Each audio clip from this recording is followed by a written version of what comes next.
जय गायत्री माता, जय गुरुदेव, जय माता जी। ऋग्वेद में संपूर्ण मंत्रों की ऋषिका सूर्य सावित्री है। ऋषि का अर्थ निरुक्त में इस प्रकार किया है, ऋषि दर्शननाथ, अर्थात मंत्रों का दृष्टा, उनके रहस्यों को समझकर प्रचार करने वाला ऋषि होता है। घोषा, गोधा, विश्ववारा, अपाला, उपनिषद, निषद, जुहू, अगस्त्य की भगिनी अदिति, इंद्राणी और इंद्र की माता सरमा, रोमशा, उर्वशी, लोपामुद्रा और नदियाँ यमी, सरस्वती, श्री, लाक्षा, सार्वपर्यागी, राज्ञी, वाक, श्रद्धा, मेधा, दक्षिणा, रात्रि और सूर्य सावित्री आदि सभी ब्रह्मवादिनी हैं। ऐसे अनेक प्रमाण मिलते हैं जिनसे स्पष्ट होता है कि स्त्रियां भी पुरुषों की तरह यज्ञ करती और कराती थीं। वे यज्ञ विद्या और ब्रह्म विद्या में पारंगत थीं। कई नारियां तो इस संबंध में अपने पिता और पति का मार्ग प्रदर्शन करती थीं। इस मंत्र में बताया गया है कि किस प्रकार सोम ने सीता सावित्री को 3 वेद दिए। मनु की पुत्री ईड़ा का वर्णन करते हुए यज्ञानुकाशिनी बताया है। यज्ञानुकाशिनी का अर्थ यज्ञ तत्व प्रकाशन समर्था किया है। ईड़ा ने अपने पिता को यज्ञ संबंधी सलाह देते हुए कहा। ईड़ा ने मनु से कहा, तुम्हारी अग्नि का ऐसा आधान करूंगी जिससे तुम्हें पशु भोग, प्रतिष्ठा और स्वर्ग प्राप्त हो। प्राचीन समय में स्त्रियां गृहस्थाश्रम चलाने वाली थीं और ब्रह्मा परायण भी। वे दोनों ही अपने अपने कार्य क्षेत्रों में कार्य करती थीं। जो गृहस्थ का संचालन करती थीं उन्हें सधोवधू कहते थे और जो वेदाध्ययन, ब्रह्मा उपासना आदि के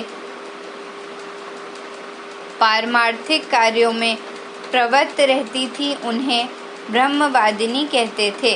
ब्रह्मवादिनी और सधोवधू के कार्यक्रम तो अलग अलग थे, पर उनके मौलिक धर्माधिकारों में कोई अंतर न था।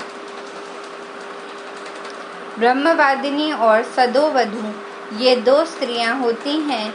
इनमें से ब्रह्मवादिनी यज्ञोपवीत, अग्निहोत्र, वेदाध्ययन तथा स्वगृह में भिक्षा करती हैं। सधोवधुओं का भी यज्ञोपवीत आवश्यक है। यह विवाह काल उपस्थित होने पर करा देते हैं। शतपथ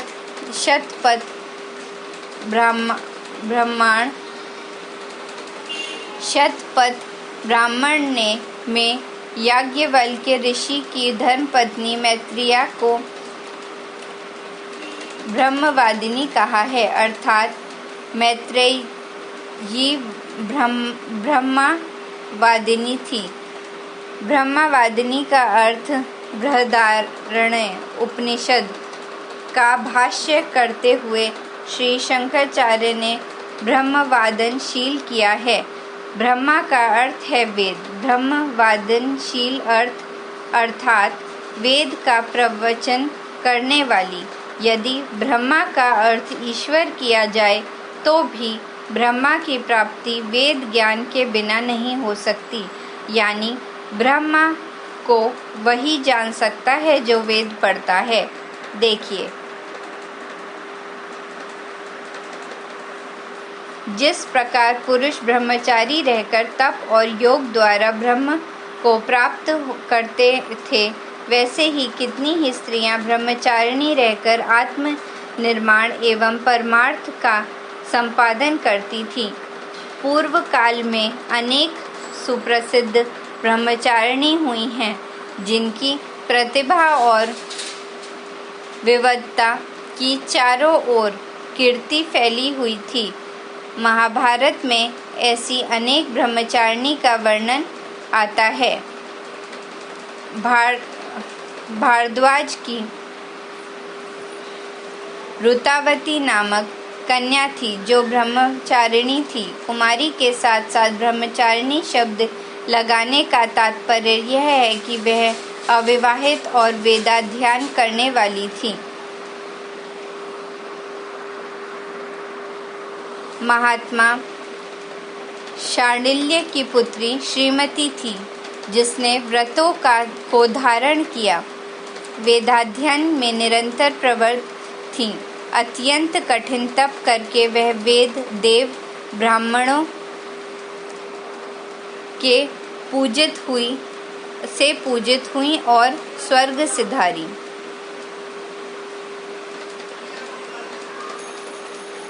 महाभारत शांति पर्व अध्याय 320 में सुलभा नामक ब्रह्मवादिनी सन्यासिनी का वर्णन है जिसने राजा जनक के साथ शास्त्रार्थ किया था। इसी अध्याय के श्लोकों में सुलभा ने अपना परिचय देते हुए कहा, मैं सुप्रसिद्ध क्षत्रिय कुल में उत्पन्न सुलभा हूँ।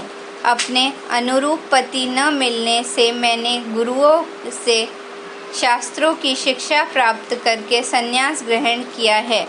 पांडवों की पत्नी द्रौपदी की विविधता का वर्णन करते हुए श्री आचार्य आनंद तीर्थ जी ने महाभारत निर्णय में लिखा है, उत्तम स्त्रियों को कृष्ण की तरह वेद पढ़ने चाहिए। स्वधा की 2 पुत्रियां हुईं जिनके नाम व्यूना और धारिणी थे। ये दोनों ही ज्ञान और विज्ञान में पूर्ण पारंगत तथा ब्रह्मवादिनी थीं। विष्णु पुराण तथा मार्कंडेय पुराण में इसी प्रकार महिलाओं का वर्णन है। उसे चारों वेद कंठार्घ थे, इसलिए उसे वेदवती कहा जाता था। इस प्रकार की नैष्ठिक ब्रह्मचारिणी ब्रह्मवादिनी नारियां अगणित थीं।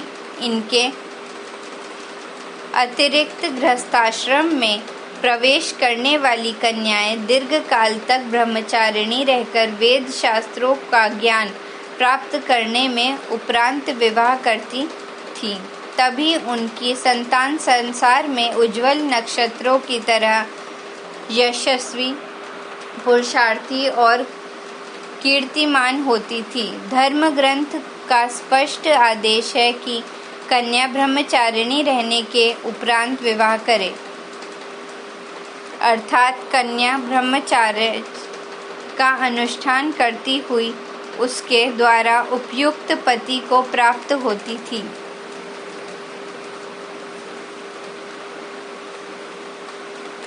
ब्रह्मचर्य केवल अविवाहित रहने को ही नहीं कहते। ब्रह्मचारी वह है जो संयम पूर्वक वेद की प्राप्ति में निरत रहता है, अर्थात जब वेद को अर्थ सहित पढ़ता है और उसके लिए व्रतों को ग्रहण करता है तब ब्रह्मचारी कहलाता है। उसके पश्चात विद्वान बनकर गृहस्थ में प्रवेश करता है।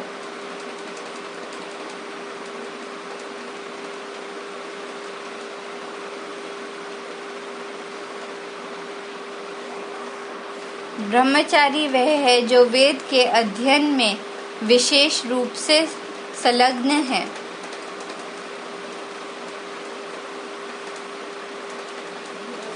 ब्रह्मचारियों का विवाह ब्रह्मचारिणियों से ही होना उचित है, क्योंकि ज्ञान और विद्या आदि की दृष्टि से दोनों के समान रहने पर ही सुखी और संतुष्ट रह सकते हैं। महाभारत में भी इस बात की पुष्टि की गई है। जिनका वित्त और एवं ज्ञान समान है उनसे मित्रता और विवाह उचित है, न्यूनाधिक में नहीं। जो कन्याएं 24 वर्ष तक ब्रह्मचर्य पूर्वक वेद विद्याओं को पढ़ती हैं, वे मनुष्य जाति को शोभित करती हैं। ब्रह्मचारिणी स्त्री कीर्तिवान, सुशील, सत्पुरुष, गुणवान, रूपवान, प्रेमी स्वभाव के पति की इच्छा करे, वैसे ही ब्रह्मचारी भी अपने समान ब्रह्मचारिणी, वेद और ईश्वर की ज्ञाता स्त्री को ग्रहण करे। जब विद्याध्ययन करने के लिए कन्याओं को पुरुषों की भांति सुविधा थी, तभी इस देश की नारियां गार्गी और मैत्रेयी की तरह विदुषी होती थी। याज्ञवल्क्य जैसे ऋषि को एक नारी ने शास्त्रार्थ में विचलित कर दिया था और उन्होंने हैरान होकर उसे धमकी देते हुए कहा था, अधिक प्रश्न मत करो, अन्यथा तुम्हारा अकल्याण होगा। इसी प्रकार शंकराचार्य जी को भारती देवी के साथ शास्त्रार्थ करना पड़ा था। उस भारती देवी नामक महिला ने शंकराचार्य जी से ऐसा अद्भुत शास्त्रार्थ किया था कि बड़े बड़े विद्वान भी अचंभित रह गए थे। उनके प्रश्नों का उत्तर देने के लिए शंकराचार्य को निरुत्तर होकर 1 मास की मोहलत मांगनी पड़ी थी। शंकर द्विजय में भारती देवी के संबंध में लिखा है, भारती देवी सर्वशास्त्र तथा अंगों सहित सभी वेदों और काव्यों को जानती थीं। उससे बढ़कर श्रेष्ठ और कोई विदुषी स्त्री न थी। आज जिस प्रकार स्त्रियों के शास्त्राध्ययन पर रोक लगाई जाती है, यदि उस समय ऐसे ही प्रतिबंध रहे होते तो याज्ञवल्क्य और शंकराचार्य से टक्कर लेने वाली स्त्रियां किस प्रकार हो सकती थी। प्राचीन काल में अध्ययन की सभी नर नारियों को समान सुविधा थी। स्त्रियों के द्वारा यज्ञ का ब्रह्मा बनने तथा उपाध्याय एवं आचार्य होने के प्रमाण मौजूद हैं। ऋग्वेद में नारी को संबोधन करके कहा गया है कि तू उत्तम उच्चारण आचरण द्वारा ब्रह्मा का पद प्राप्त कर सकती है। अर्थात हे नारी, तुम नीचे देखकर चलो, व्यर्थ में इधर उधर की वस्तुओं को मत देखती रहो, अपने पैरों को सावधानी तथा सभ्यता से रखो, वस्त्र इस प्रकार पहनो कि लज्जा के अंग ढके रहें। इस प्रकार उचित आचरण करती हुई तुम निश्चय ही ब्रह्मा की पदवी पाने के योग्य बन सकती हो। अब यह देखना है कि ब्रह्मा का पद कितना ऊंच है और उसे किस योग्यता की मनुष्य प्राप्त कर सकता है। अर्थात ब्रह्मा ऋत्विजों की त्रुटियों को दूर करने वाला होने से सब पुरोहितों से ऊंचा है। अर्थात जो सबसे अधिक परमेश्वर और ब्रह्म का ज्ञाता हो, उसे ब्रह्मा बनाना चाहिए। ज्ञान, कर्म, उपासना तीनों विद्याओं के प्रतिपादक वेदों के पूर्ण ज्ञान से ही मनुष्य ब्रह्मा बन सकता है। वेदों के पूर्ण ज्ञान से ही मनुष्य ब्रह्मा पद के योग्य बनता है। व्याकरण शास्त्र के कतिपय स्थलों पर ऐसे उल्लेख हैं जिनसे प्रतीत होता है कि वेद का अध्ययन अध्यापन भी स्त्रियों का कार्य क्षेत्र रहा है। अर्थात जिनके पास आकर कन्याएं वेद के एक भाग और वेदांगों का अध्ययन करें, वह उपाध्यायी और उपाध्याया कहलाती हैं। मनु ने भी उपाध्याय के लक्षण यही बताए हैं। जो वेद के एक देश या वेदांशों को पढ़ता है वह उपाध्याय कहा जाता है। इस सूत्र पर सिद्धांत कौमुदी में कहा गया है, आचार्यस्त्र स्त्री आचार्य यानी पुण्योग, अर्थात जो स्त्री वेदों का प्रवचन करने वाली हो उसे आचार्य कहते हैं।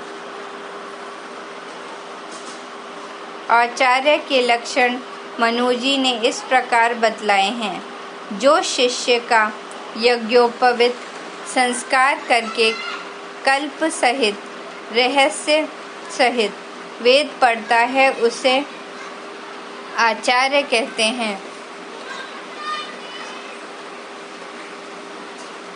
इससे स्त्रियों को वेद पढ़ने का अधिकार सूचित होता है। उपर्युक्त प्रमाणों को देखते हुए पाठक यह विचार करे कि स्त्रियों को गायत्री का अधिकार नहीं कहना कहाँ तक उचित है। क्या स्त्रियों को वेद का अधिकार नहीं?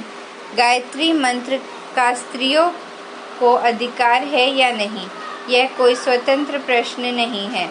अलग से कहीं से ऐसा विधि निषेध नहीं कि स्त्रियां गायत्री जपें या न जपें। यह प्रश्न इसलिए उठता है, यह कहा जाता है कि स्त्रियों को वेद का अधिकार नहीं है। चूँकि गायत्री भी वेद मंत्र है, इसलिए अन्य मंत्रों की भांति उसके उच्चारण का भी अधिकार नहीं होना चाहिए। स्त्रियों को वेदाधिकारी न होने का निषेध वेदों में नहीं है। वेदों में तो ऐसे कितने ही मंत्र हैं जो स्त्रियों द्वारा उच्चारण होते हैं।